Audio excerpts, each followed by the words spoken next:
Okay, so we're going to be looking at application of image adjustments, layer masks, and adjustment layers. So I'm not going to go through these with you, but just roughly to say that the top section, the first four, before that little divider line, are to do with lightness, in other words, the light of your image. And the next 1, 2, 3, 4, 5, 6, 7 are to do with color. A lot of them kind of do the same thing, but in different ways. And then there's a whole lot of other ones that do various things. But we know that applying an adjustment just on its own, so image adjustments, let's just say that I go to vibrance and I change the vibrance value. That is a permanent change to the image. It's destructive editing, and it's not a very smart way to work. So what you want to rather do is you want to work as selectively and non-destructively as possible, which means making selections of certain parts of your image and applying these adjustments in a non-destructive way. So let's look at doing that just with this one image. So I'm going to duplicate the background layer. That's always a good idea. And I'm just going to turn it into a smart object. And as soon as you turn a layer into a smart object, when you apply an adjustment, so if I do the same thing, vibrance, and I take that up to the max, you can see it adds it as a smart filter here, which means that I can mask it because there's a layer mask attached to it, or a filter mask. I can turn it off and on. I can even go and double click on it to bring up the settings again and adjust them. And I also have over here my fade settings, so I can choose to, if I double click on it, to blend and fade the result.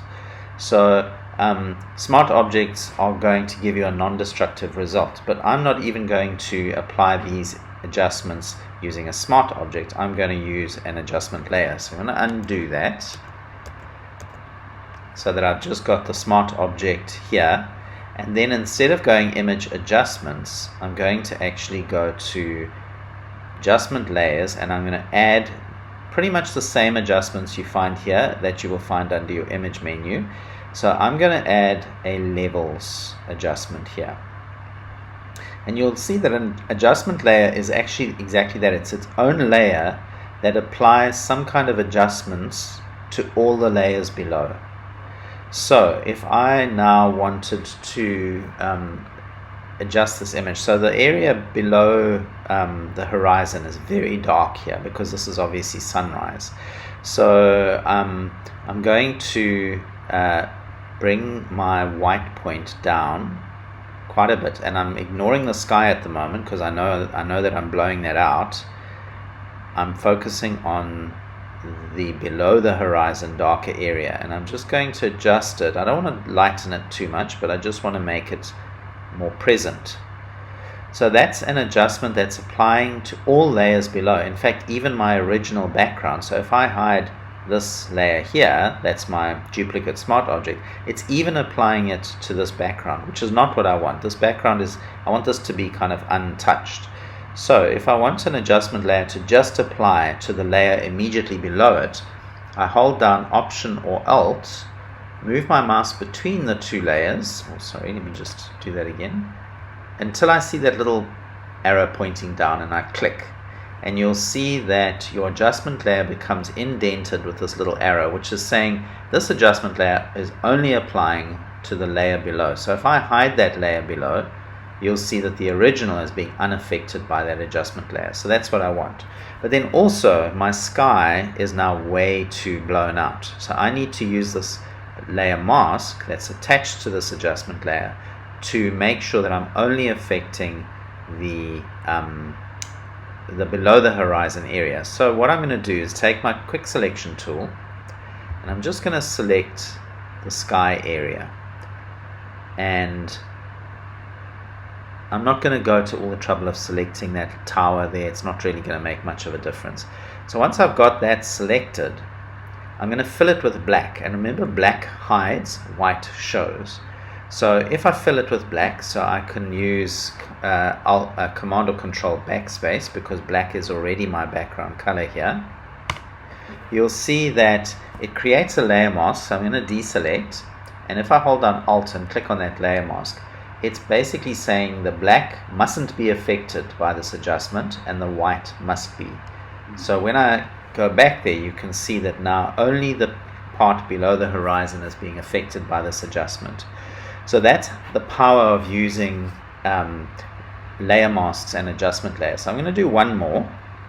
I'm going to add a hue and saturation adjustment layer, and I'm going to adjust the saturation, and this time I'm looking at the sky. I want the sky to be slightly more saturated, and I want it to be slightly more red, so I want it to be kind of more dramatic. But I don't want that to spill over into the main image everywhere. But this time, instead of me making a selection, a hard selection, I'm going to use a gradient. So I'm going to and also I want to make sure that it's clipping itself to just this layer here. So remember, Alt or Option, click. So now those two adjustment layers are only affecting this layer here. Now with that layer mask selected, I'm going to take my gradient tool, make sure that under basic it's set to this foreground to background option, and then I'm going to make a gradient that goes from there to there. Okay, so if I just hold down Alt and click on that gradient, you can see that it's white shows, black hides, and the gradient in between means that it's going to gradually fade out, the effect of that adjustment. So then I'm getting my saturation in the sky, but it's also not as much applied to the bottom of the photo. Okay, so that is those are my adjustments. Just a few other things I want to do. I want to straighten this image. So crop tool, straighten, click on that little spirit level, and I want this ship here, the bottom of the ship, to be straight. So I'm just going to drag a line along the bottom of the ship and then hit enter. Okay, and then I think that's okay. If you wanted to do, like, there's a little bird over here that kind of just looks like a speck on my lens. It doesn't really register as a bird. If you want to do those sort of corrections, do them before you do your adjustment layers and things like that, because once you've made something a smart object, you can't mess with the pixels in the image. You would have to rasterize this, which is a destructive process. So remember to do that. But basically, if I wanted to do that in this case, what I would do is rasterize the smart object, and then I would take my spot healing brush and I would just click on that bird. And at the same time, I actually don't like these little buoys in the harbor. I think they're distracting, so I'll take those out as well. Okay, so that is my adjustment. So I'm going to select those objects together, and I'm going to group them, Command or Control G, and then I'm just going to move out and unlock my background and hide the top layer, move my background over to the side, and then do a reveal all. Okay, so you can see the straightened image.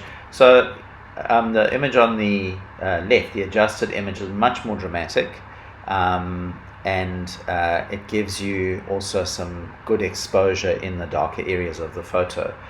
So that's an application of adjustment layers, layer masks, and image adjustments.